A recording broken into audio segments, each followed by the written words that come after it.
The rain had been falling for hours the night she made her choice, and the city's glass towers glistened under the bruised purple of the sky. Each droplet racing down the wide windows of the Crown Financial Building seemed to mimic the speed at which her heart was beating inside her chest. Amara's black uniform clung to her like a second skin soaked from the sudden downpour she'd run through to make it here on time. She was just the maid, the one no one saw, the one who blended into the marble hallways and disappeared into the hush of corporate offices after the elite had gone home. But tonight, she wasn't here to clean. Tonight, she was here for the truth that could burn the empire of the most powerful billionaire in the city and free her from the invisible chains she'd been carrying for years. The truth she had hidden so deep it almost scared her to bring it into the light. She paused at the entrance of the 24th floor, the quiet, almost oppressive. In its perfection, she could hear the hum of the building's automated systems, the faint ticking of the digital clock on the wall, and her own breath slow and deliberate. The floor was empty, but she knew where he would be. Daniel Crown, the billionaire, whose name made politicians shiver and whose empire controlled the pulse of the city. She'd cleaned his office every night for the past 3 years, memorizing the scent of his expensive cologne, the glint of his cufflinks left on the desk, the faint smear of whiskey in his glass. But what no one knew, not even Daniel, was that she had seen what he thought no one would ever find out, the night he ordered something that could not be undone, the night she saw the papers that spoke of stolen lives, stolen futures, and money soaked in blood. It had started months ago with a folder she wasn't meant to see. She remembered that night as clearly as if it were happening again. She had entered his office after midnight and found his desk in disarray. A rare thing for a man who controlled everything with surgical precision. Among the papers, her eyes had caught one sentence on a document left open. Unauthorized asset acquisition operation to proceed, regardless of casualties. Her heart had frozen. The rest of the folder told the story of a deal that had destroyed hundreds of families, forcing them from their homes under false pretenses to make way for one of Daniel's luxury developments. The people had been paid off in scraps, bullied into silence by legal threats, or simply erased from records. She knew because she was one of them. Her father had lost his small auto shop. Her mother had gotten sick under the stress and never recovered, and all this time she had been working for the man who had stolen everything. The weight of it had nearly broken her. But she wasn't just going to survive this, she was going to end it. She spent months cleaning the same rooms at the same hours, but now with a different purpose. She learned the codes to his private files, memorized his patterns, watched his meetings from behind half-closed doors. She became a shadow in the palace of a king, and every night she got closer to his secrets. She copied documents onto hidden drives recorded. Incriminating conversations with her phone slipped in plain sight, yet invisible to the men who thought themselves untouchable. And then 2 nights ago, she found the final piece. The one thing that could bring him down completely. It wasn't just about stolen land or ruined lives anymore. It was something darker and far deadlier. A contract between Crown Financial and a private military contractor promising payouts in exchange for actions that could only be described as mercenary assassinations. It was a list of names. Names that had been erased in the news as accidents or disappearances. But she knew these people were silenced because they stood in Daniel's way. And on that list was a name that made her blood run cold. Someone she loved. Someone who had disappeared 5 years ago without a trace, her brother. That was when the plan shifted. It was no longer about revenge. It was about justice. And it was about telling the world what this man had done. Tonight, she had arranged a meeting. A dangerous one. She'd sent an anonymous message to a journalist known for bringing down the powerful, telling him she had something that would change everything. They would meet in the lobby in exactly 30 minutes. But first, she had to make sure the last pieces were in place. She had to step into Daniel's office one last time. The doors slid open with a soft chime, and the familiar scent of leather and whiskey hit her instantly. His desk was lit by a single lamp, the city skyline glittering. Beyond the massive glass windows, and there he was, Daniel Crown himself, sitting with his back to her, staring at the lights like a king surveying his kingdom.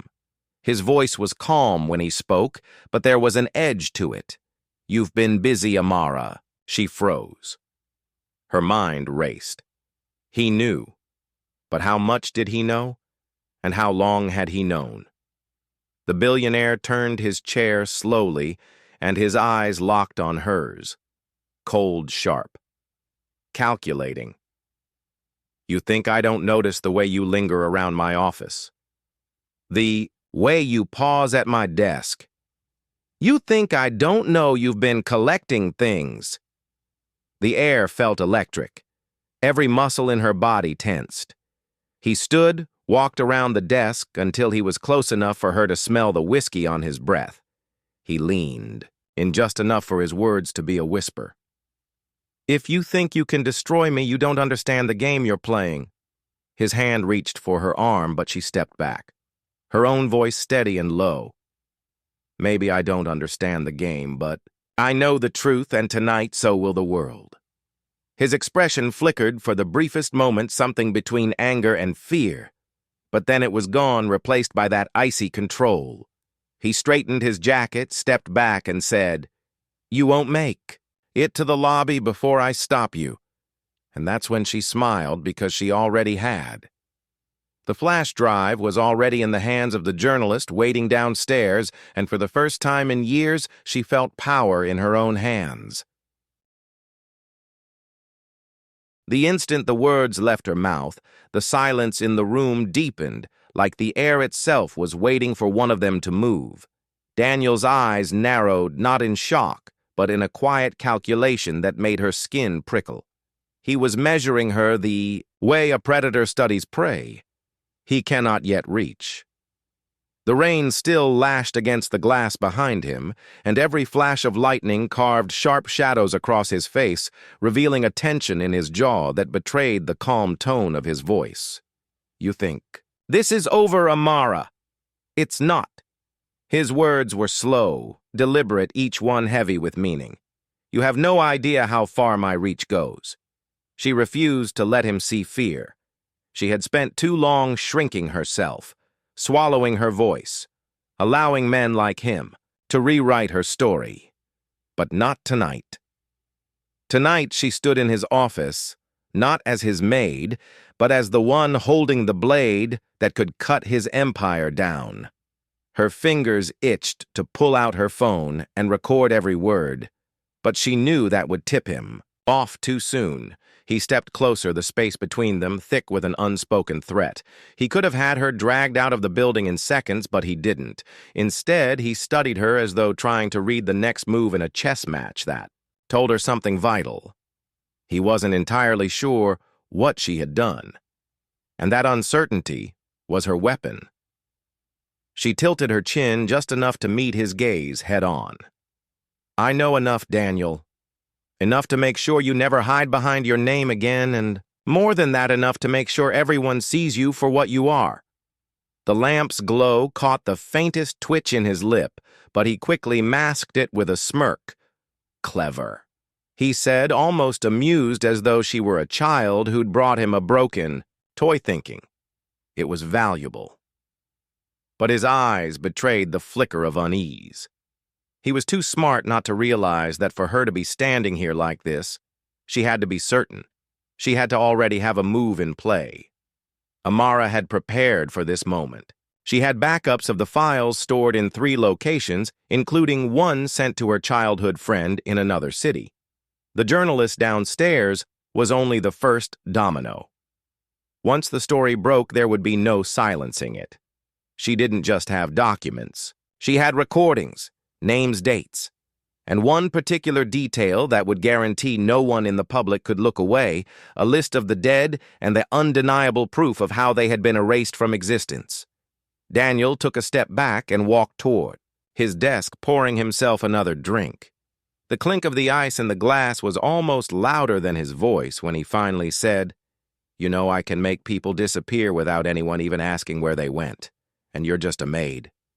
No one will remember you. No one will care." Those words could have crushed her once, but now they only strengthened her resolve. She remembered her father's quiet dignity as he'd packed up the auto shop for the last time. She remembered her mother's hands, cold in the hospital bed, her brother's laughter echoing in her memory before he vanished. She remembered the nights she cried alone, but wiped her tears before anyone could see. And now she thought of all the families she had never met, whose lives had been torn apart the same way, and she let his words wash over her like rain sliding off armor. "Maybe I am just a maid," she said, her voice low, steady. "But tonight, I'm the maid who makes sure your story ends." Daniel's smirk faltered for the briefest second before he masked it with a sip of whiskey. He turned to face the window as though the city lights could offer him answers. The room felt colder somehow. The storm outside seemed to intensify, each gust of wind rattling the glass like an omen. She could see him thinking, weighing the risk of forcing her to stay against letting her walk out and trying to clean up the mess later. He had always been a man who thrived on control, and now that control was slipping between his fingers. She stepped toward the door, her pulse steady, her hand already reaching for the handle, but before she could leave, his voice cut through the air. "You walk out that door and you won't make it 30 feet, Amara. I promise you that. She didn't turn around. If you could stop me, you already would." Her heels clicked against the polished floor as she left his office and stepped into the hallway. The building's lights seemed harsher now, every camera above her a reminder that she was still in his domain. But she also knew something he didn't. The journalist had been instructed to release the first set of files if she didn't meet him within 10 minutes. That clock was already ticking.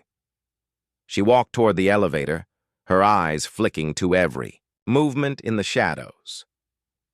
She didn't trust the quiet. Not here, not now. Halfway down the hall, she caught it, a figure at the far end leaning casually against the wall, watching her. He was tall, broad-shouldered, dressed in a dark suit that blended almost too perfectly with the dim light. She recognized him instantly.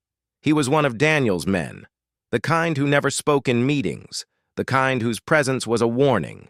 He pushed off the wall and began walking toward her, slow, deliberate. The kind of walk that told her she was already trapped. Her mind raced. The elevator was too far. If she ran, she wouldn't make it. She turned left instead, slipping into a service corridor that only staff used.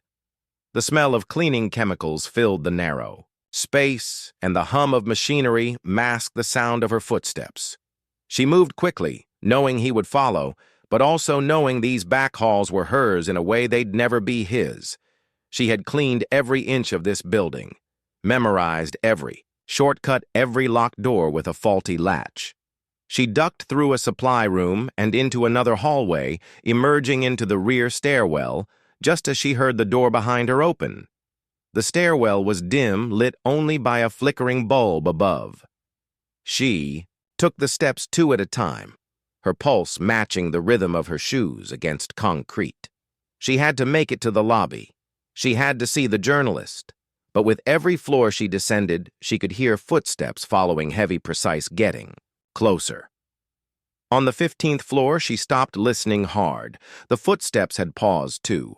That meant he was close. Maybe just one flight above. She pressed herself against the wall, holding her breath. Then, in a burst of movement, she sprinted downward, her footsteps echoing through the stairwell. The chase was on. Her lungs burned, but she didn't slow. The stairwell twisted endlessly downward, the air thick with the smell of dust and faint oil from the old handrails. She could hear him now, closer than before, each heavy step punctuated by the sharp scrape of leather soles against concrete. She didn't dare look back. The moment she did would cost her speed, and maybe her life, On the 12th floor, she spotted her chance. A narrow maintenance landing jutted out behind the stairs, leading to an unmarked metal door. She yanked it open, the hinges groaning just enough to echo through the stairwell. She ducked inside and let it close softly, her breath a whisper. She pressed her back against the cold wall and listened. The footsteps slowed outside. He was close enough that she could hear his steady breathing. He had stopped exactly where she had left the stairs. He was listening too. For a moment, there was nothing but silence. Then a slow, deliberate push against the metal door. It didn't open, but the weight behind it made her chest tighten. He knew she was in here. Her eyes darted around the space. It was a boiler room. Pipes ran along the walls, sweating moisture in the damp air. A single hanging light bulb swayed gently with the draft. From the open vents, her mind snapped through possibilities. She could wait and hope he gave up, but that was impossible. He wasn't here to scare her. He was here to end this. She spotted it. A narrow duct grate near the far wall, barely big enough for her to squeeze through. It would lead to the laundry room on the 9th floor. She moved quickly, crouching low as the door behind her rattled under another push. The screws on the grate were loose from years of neglect. She yanked it free, the metal scraping her hands as she slid inside. The confined space pressed against her shoulders and knees. Her breathing was loud in the echo of the duct, and she forced herself to move silently, inch by inch behind her. The door gave way with a metallic shriek. He was inside now. The clang of his shoes on the boiler room floor was followed by silence. He was listening for her. She reached the end of the duct and kicked lightly at the other grate. It popped free with a metallic thud. She slipped into the laundry room, landing on her feet, and sprinted across the rows of machines. The hum of industrial washers masked her footsteps. She ducked into the staff corridor beyond, her heart pounding. The lobby was 3 floors down. She opted for the freight elevator in the service hall, praying it hadn't been locked for the night. The button glowed red when she pressed it. The slow groan of machinery above told her it was coming. She glanced behind her. The corridor was empty, but her gut told her he wasn't far. The freight doors slid open with a low hiss, and she stepped inside, slamming the button for the ground floor. The ride felt agonizingly slow. Every creak of the cables made her skin crawl. The doors finally parted, and she stepped into the dimly lit loading bay. The smell of wet asphalt and diesel drifted in from the open street beyond. Her phone buzzed in her pocket. She pulled it out to see a single message from the journalist 5 minutes. That meant the files would be released. Whether she made it or not, she needed to meet him. The rain outside was relentless, sheets of water cascading down the alley. The street lamps turned each raindrop into a streak of light. She dashed out her shoes, splashing through shallow puddles halfway. Down the alley, she saw him. A man in a long coat, standing under the cover of a flickering street lamp. His face was shadowed by the brim of his hat, but she recognized the outline of the camera bag slung over his shoulder. She picked up her pace. Relief was just within reach when she heard the sound behind her. A car engine revving low, a black sedan rolling silently out of the shadows. The journalist saw it too. His hand moved toward his phone, but before he could react, the sedan surged forward, tires slicing through puddles. The passenger door flew open and another man stepped out, blocking her path. His suit was dark, his face unreadable, but his posture screamed authority. Daniel's reach had found her. She skidded to a stop, her breath sharp in the cold rain. The man didn't speak. He simply held out a gloved hand as if offering her one last chance to surrender. She glanced toward the journalist, who now stood frozen, caught between fear and defiance. In that split second, she made her choice. She bolted left down a narrower alley. The man cursed under his breath and gave chase. The sedan reversed hard, its tires squealing on the wet pavement. Rain stung her face as she ran her legs, screaming from the effort. She spotted a narrow stairway between 2 buildings and dove for it. The steps were slick and uneven, but they offered cover. She climbed 2 at a time, the sounds of pursuit echoing below. At the top, she burst onto a rooftop. The city spread out before her, a jagged sea of wet steel, and glass lightning forked across the sky, illuminating her silhouette. She could hear the man, still following his footsteps, growing louder as he closed the gap. She scanned the rooftop for an escape. The only option was a narrow metal bridge connecting this building to the next 3 stories below. It was madness, but so was staying. She sprinted for the bridge, the rain making the steel slick under her shoes. Every step felt like it could send her plunging into the dark void below. Behind her, the man reached the edge and stopped, clearly unwilling to risk it. She didn't look back. On the other side, she collapsed behind an air duct, gasping for breath. Her phone buzzed again. This time, it was a different number. A single message glared back. At her, "You can't outrun this, Amara. No name, no punctuation, just the truth of what she already knew." This was no longer a game of running, it was war. The wind whipped across the rooftop, carrying with it the metallic taste of rain and the far-off hum of traffic below. Amara crouched low behind the air duct, her damp uniform clinging to her skin. Her hands trembled from adrenaline and exhaustion, but her mind was locked into a razor-sharp focus. She had made it across the bridge, but that bought her only moments, not safety. She peeked over the edge of the duct, scanning the rooftop she had just fled. The man in the suit was still there, framed. In a halo of lightning, his face was unreadable, his posture rigid. Then, without warning, he raised his wrist to his mouth and spoke into a concealed mic. Within seconds, the sedan below began to move, positioning itself along the street that ran parallel to her building. They were boxing her in again. She had 2 choices: stay high and risk being cornered on the rooftops, or get back to street level where she could disappear into the chaos of the city. But the second option was dangerous too. They were expecting her to run. They were counting on it. Her phone vibrated again. This time, the message was from the journalist. "You're 2 blocks from the cafe, red awning, back door only." She bit her lip. Her body screamed to rest, but the window was closing, fast. If she missed this meeting, the files might go public without context, and that would destroy more than just Daniel's empire. It would destroy her too. Amara scanned the rooftop and spotted a maintenance hatch tucked behind a water tank. They ran to it, her shoes slipping slightly on the wet surface. The hatch was locked, but the metal was old. She jammed her cleaning cart key into the latch, twisting until it gave way with a dull snap. She yanked it open and slipped inside, descending into a dark service stairwell lit only by a few flickering bulbs. The stairwell smelled of mold and old dust.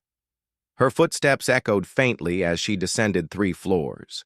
She could still hear faint sounds above the occasional thud of a door, the muffled vibration of footsteps. They were searching on. The 2nd floor, she found an exit door with a narrow glass pane beyond which a dim hallway stretched, lined with storage rooms. She slipped through the door, keeping low.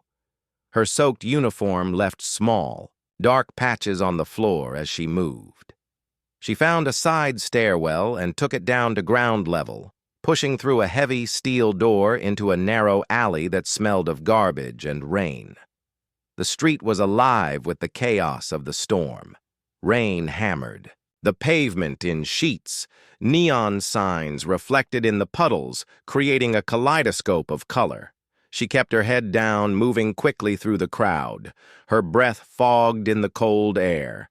Every time she glanced over her shoulder, she half expected to see the suited man emerge from the shadows. When she finally saw the red awning, her chest tightened in relief. It hung over the narrow back entrance of a small cafe almost hidden between 2 taller buildings. She pushed the door open and slipped inside. The warmth of the cafe washed over her instantly. The smell of coffee and baked bread filled the air. The hum of conversation and clinking cups was oddly soothing after the chaos outside. The journalist was there sitting at a corner table. His coat dripped rainwater onto the floor. His camera bag sat beside him, and in his hand was a small waterproof envelope. He looked up as she approached, and for a moment, there was genuine relief in his eyes. "You made it," he said, his voice low, but urgent. "We don't have long." She slid into the seat across from him, her body still tense. "They're on me," she whispered. "I think they know exactly where we are," he nodded grimly. "Then let's make this fast." He slid the envelope. Across the table, she hesitated, then took it. Inside was a small black flash drive no bigger than her thumb, but she knew the weight it carried. Inside were files, emails, and recorded calls, all detailing years of corruption, bribery, and worse things that could topple not just Daniel, but the entire network of power he was part of. "Why me?" she asked, her voice barely audible over the hiss of the espresso machine. "You could have given this to anyone." The journalist leaned forward, his eyes sharp. "Because you're the one person they underestimated. You've been in his world for years, and he never saw you as a threat. That's your strength." Her mind reeled. She had spent her life cleaning up after men like Daniel, invisible to them. Now her invisibility was her weapon. Before she could respond, the cafe door slammed open. The sound cut through the chatter like a blade. The suited man stepped inside, shaking rain from his coat. His eyes scanned the room and stopped on her. The journalist's hand twitched toward his bag, but she shook her head. "Go out the back," she whispered. "I'll draw him off." He froze.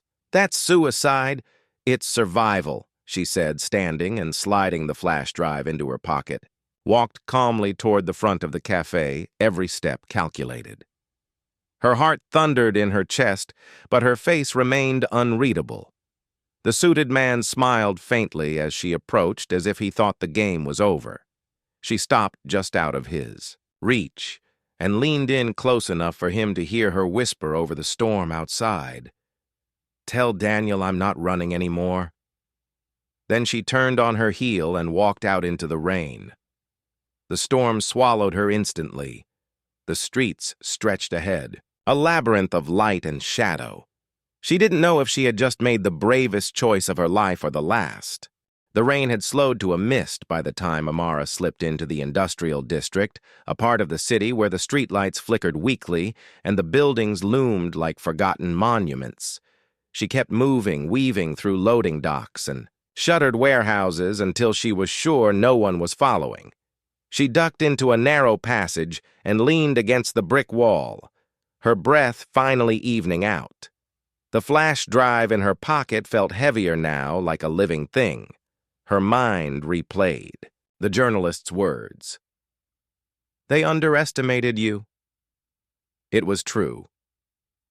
For years, Daniel had walked past her without a glance, treating her like a piece of the furniture. He had no idea that she had been quietly listening, watching, piecing together the puzzle of his empire. And now she had the final piece. Her phone buzzed again. This time it was a new number. The message read, "We know what you have. Meet us 3 a.m., Pier 17. If you want to survive." She stared at the screen, rainwater dripping from her hair. Oh, this Daniel's men trying to lure her in. Or was it another ally? Someone inside his circle ready to turn against him? She thought of running, disappearing into another city. But deep down, she knew that would never end. This Daniel's reach was too long. He had eyes in every port, every neighborhood. The only way to survive was to take him down completely. Amara found an abandoned diner at the edge of the district. Its windows were fogged over its interior dark except for a single light near the counter. She slipped inside, closing the door behind her. A man sat in one of the booths, his face shadowed by the brim of his cap. He gestured for her to sit. "You're brave showing up here alone," he said, his voice low and rough. "But you've got no idea how deep this goes." "Then tell me," she said, her voice steady. Because I'm not stopping until he's finished." The man studied her for a moment, then slid a folder across the table. Inside were photographs, bank transfers offshore, accounts, and something worse. A series of classified reports linking Daniel's businesses to missing persons cases from over a decade ago. Amara's stomach turned as she flipped through the pages. "This is what your flash drive will confirm." The man said, "If you release it all at once, it'll hit like a bomb, but you'll also paint a target so big on your back you won't last a day." She closed the folder, her hands steady. "Then I won't release it all at once. I'll bleed it out piece by piece until his whole world collapses." The man smiled faintly. "I can get you the channels, but you'll have to play it like a ghost. No phones, no paper trail, no trust." For the next hour, they plotted every leak would be timed to coincide with financial moves that would cripple Daniel's companies, anonymous tips to the right journalists, bank data to regulators, surveillance clips to human rights groups. Each strike would seem like it came from a different source, but it would all lead back to her at 2:45 a.m. She left the diner and made her way to Pier 17. The mist had thickened into fog, swallowing the glow of the harbor lights. She stayed in the shadows, her footsteps silent. When she reached the pier, she saw a black SUV idling near the edge. A man stood beside it, his silhouette sharp against the water. She recognized him immediately. Daniel himself. He had never come this close before. "You've caused me a lot of trouble," he said, his voice smooth but edged. With steel, "I'm here to give you one last chance. Walk away, take the money, and disappear." She stepped closer until she could see the faint reflection of the harbor in his eyes. "You think I'm here for money?" she said quietly. "I'm here because people disappeared, because you destroyed lives." His jaw tightened. "Careful, girl. You don't know who you're dealing with." "Oh, I know exactly who I'm dealing with," she said. "And the whole world will too," before he could reply. She turned and walked into the fog. Her phone vibrated once.